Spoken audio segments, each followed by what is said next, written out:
Untuk hari ini gue coba untuk bikin video tutorial untuk install aplikasi Unify Controller ya. Alat-alatnya sebagai berikut terlampir yaitu PoE dan juga Unify. Satu lagi ini yang udah familiar, Mikrotik ya.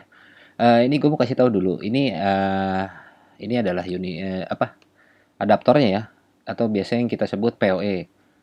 Nah, PoE ini pada port PoE atau singkatan dari Power of Ethernet, di sini mengalir voltase sebesar 48 volt 0,8 mikro ampere atau miliampere 0,8 miliampere.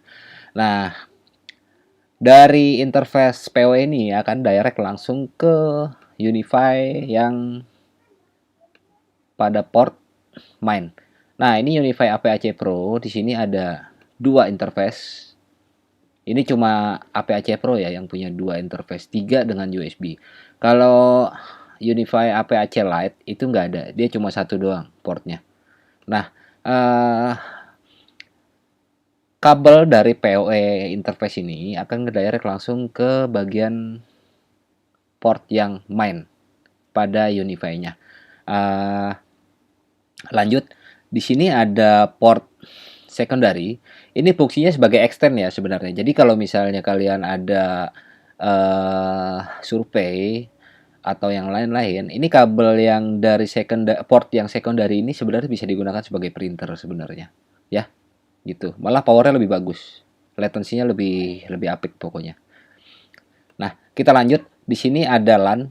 Nah, LAN ini yang dimaksud adalah LAN biasa yang akan direct langsung dari backbone pusat internetnya yang akan disuplai ke Unify, yaitu Mikrotik. Nah, di sini ya.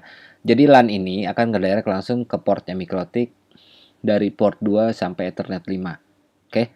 Diusahakan dikonekin di port sampai dari port 2 sampai port 5 ya. Karena ini adalah gigabit kalau RB 2011. Kalau RB 760 IGS semuanya gigabit, bebas colokin di mana aja. Tapi sebenarnya dia bebas sih, mau dicolokin di sini pun juga boleh kalau misalnya mentok ya. Cuma diusahakan di port yang gigabit dulu. Jadi kalau seumpamanya dicolokin di port gigabit, dia akan terkoneksi semuanya secara gigabit juga. Jadi supply powernya bagus ke printernya, ke iPadnya juga. Oke, kita lanjut ya. Untuk PoE ini, hati-hati, ini jangan terbalik. Port PoE ini jangan terbalik dicolokin ke Unify. Karena di sini mengandung setrum. Kalau kalian colokin ke Mikrotik, ya habislah Mikrotiknya gosong alias kebakar gitu ya. Oke, kita lanjut. Sekarang kita buka Unify controllernya. Setelah di-download dan diinstal akan nongol seperti ini, seperti biasa. Kita launch dulu browser, manage network. Oke. Akan terbuka seperti ini. Untuk first installnya kita show detail, lalu kita klik visit the website.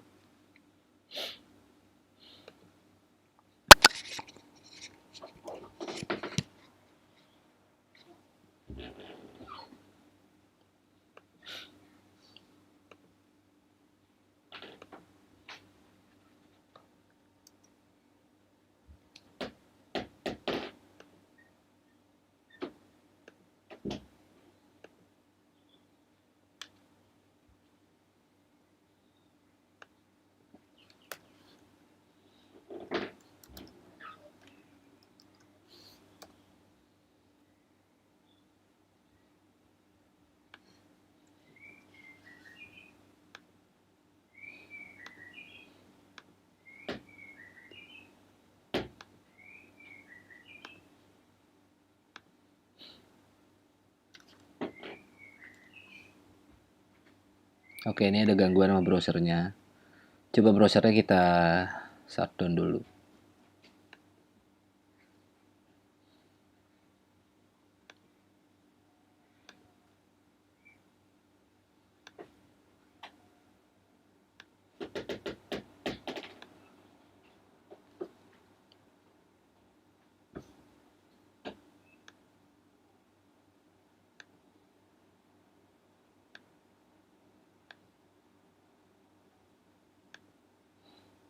Kalau misalnya nggak bisa, ini kan pakai Mac ya.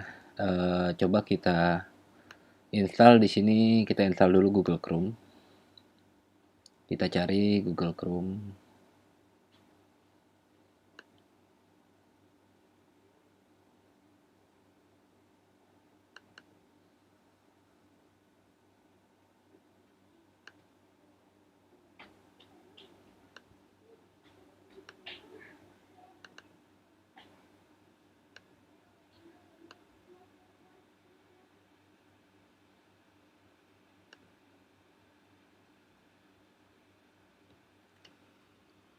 Coba sekali lagi deh.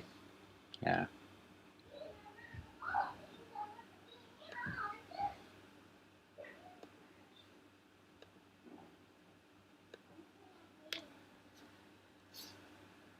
Oke, dia nggak mau pakai Safari, kita coba pakai Google Chrome.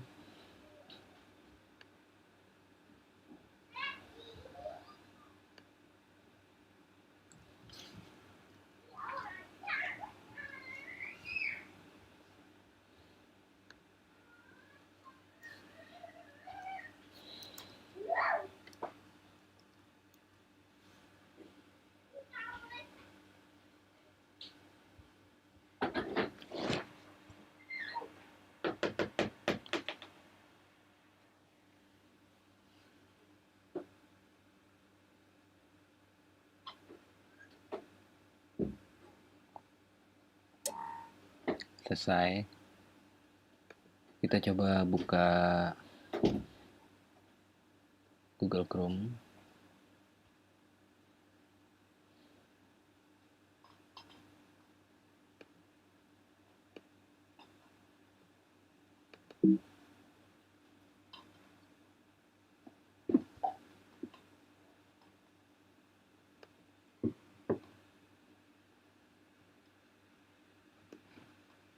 Kalau fresh install emang agak ribet ya, geng ya. Beda sama yang udah pernah install.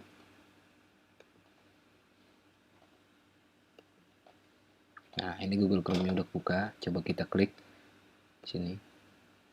Nah, ini kita launch unsave-nya. Nah, ini udah kebuka. Seperti ini tampilannya untuk Unify Controller first install. Kita next dulu. Kita klik switch to advance. Nah, ini kita matiin dulu. Kita bikin admin buat device si Unify-nya. Kita ketik kita ketik di sini admin. Passwordnya kita bikin standar. Mocha posnya besar 15. Verify. Lokal adminnya itu admin emailnya ini adalah email kalian masing-masing ya.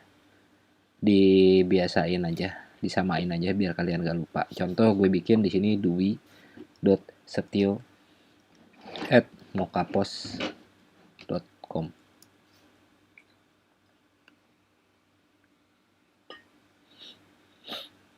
Ini bebas mau diklik atau enggak, cuma biasanya gue nggak pernah backup karena laptop gue jelek, udah storage-nya juga udah nggak terlalu bagus, udah nggak terlalu besar. Kita ketik di sini nama SSID-nya atau nama WiFi-nya yang akan dipakai. Contoh standar gue biasa pakai adalah M2G. Passwordnya Jakarta 1234. Oke, ini sebenarnya bebas ya, nggak harus ikutin ini, sebenarnya bebas, terserah kalian. Ini nama WiFi ini yang akan nanti disuplai ke device Unify-nya dan akan broadcast. Kita klik combine dulu di sini, lalu kita ketik next. Ini yang dimaksud combine adalah nanti akan keluar 2 GHz dan 5 GHz ya, dengan nama SSID yang sama, M2G. Kita next.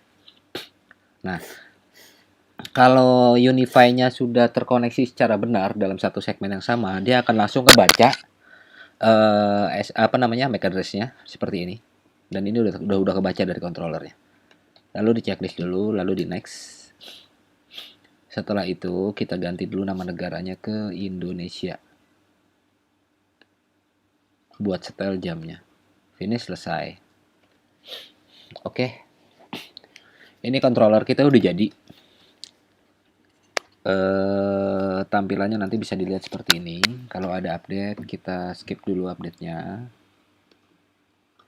Kita masuk ke sini, ke device. Akan langsung kelihatan di sini device-nya apa. Ya. UniFi APAC Pro dengan MAC address-nya sekian. Kita klik seperti ini. Lalu di sini ada config, di tengah-tengah logonya logo roda gila seperti ini. Coba diklik aja. Kita kasih nama dulu. Aliasnya kita isi untuk nama si UniFi. Contoh kita kasih nama UniFi-nya adalah UniFi lantai 1. Oke, kita save.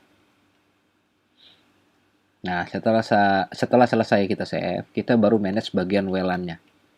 Nah, WLAN-nya ini tadi udah jadi ya, seperti yang kita buat di awal adalah M2G. Di sini ada dua interface. Yang pertama adalah wireless 2 GHz dan bawahnya adalah wireless 5 GHz. Cuma kan ini namanya masih sama karena kita buatnya satu. Sekarang kita ganti yang untuk 5 GHz-nya kita ganti jadi M5. Kenapa kita bikin ganti? Kenapa kita nggak bikin satu nama aja? Nggak boleh. Karena gini, kalau satu nama kita nggak akan tahu kita lagi connect kemana, ke 2 GHz atau ke 5 GHz. Dengan nama yang berbeda, kita akan tahu kita lagi connect ke 5 GHz atau ke connect ke 2,4 GHz. Setelah selesai, kita apply change. Oke. Udah successful. Coba sekarang kita lihat WiFi-nya udah ada atau belum. Oke, di sini udah nongol ya M2G. Seperti kalian lihat, di sini udah ada M2G. Udah selesai. Nah, sebenarnya settingnya simple, hanya itu aja dan nggak ada setting apa-apa lagi. Cuma ada sedikit tambahan. Kalau misalnya customer ingin menambahkan WiFi namanya WiFi public dalam satu UniFi, bisa. UniFi ini sudah support dengan VLAN. Yang diartikan VLAN, dia bisa mengeluarkan WiFi lebih daripada satu dalam satu device. Dia bisa broadcast sampai 5 SSID, 10 SSID malah. Nah, sekarang kita coba. Caranya begini. Kita masuk ke setting yang paling kiri bawah. Kita klik. Setelah selesai, kita masuk ke wireless network. Nah, ini tadi baru ada satu settingan yang kita buat M2G. Sekarang kita create wireless network untuk public. Contoh kita buat di sini Pak Gembus. Pak Gembus. Passwordnya pakai WPA personal. Contoh aja kita bikin yang asalan aja 1 2 3 4 5 6 7 8. Seperti ini. Setelah itu save. Apply guys-nya nggak usah ya. Guys-nya nggak usah. Kita save. Nah, selesai. Kita balik lagi ke device. Kita lihat. Secara otomatis, WiFi buat public yang tadi Pak Gembus itu, dia akan mengisi di bagiannya sini. Nah, ini. Nanti Mauka akan terkonek dengan M2G. Dan Pak Gembus ini akan terkonek dengan untuk public ya, gitu ya. Untuk nama nggak usah dirubah karena ini untuk public. Jadi yang Pak Gembus nggak perlu dibedain M2G atau atau M5G atau 5 GHz karena Mauka nggak connect ke dia. Mauka ke connect ke yang M2G atau yang M5G yang tadi barusan kita buat. Oke, selesai. Untuk memastikan semuanya baik-baik aja, kita queue change dulu, lalu apply. Selesai, successful. Kita cek di sini. Nah, ini udah ada ya, Pak Gembus. Coba kita klik connect. Kita masukin passwordnya 1 2 3 4 5 6 7 8. Join. Oke. Secara otomatis WiFi kita udah langsung connect ke UniFi. Oke, demikian dari saya. Ini sudah selesai tutorialnya. Next kita akan coba bikin lagi tutorial untuk konfigurasi VLAN. Tapi konfigurasi VLAN itu besar banget jangkauannya. yang mana akan digunakan bila customer menggunakan lebih daripada 12 printer. Contoh dia mau pakai 35 printer atau 80 printer, itu bisa pakai VLAN ya. Nanti next time kita bicara lagi, kita akan bikin tutorial yang lain lagi. Semangat ya, gengs. Jangan pernah letoy. Don't kendor. Lanjut.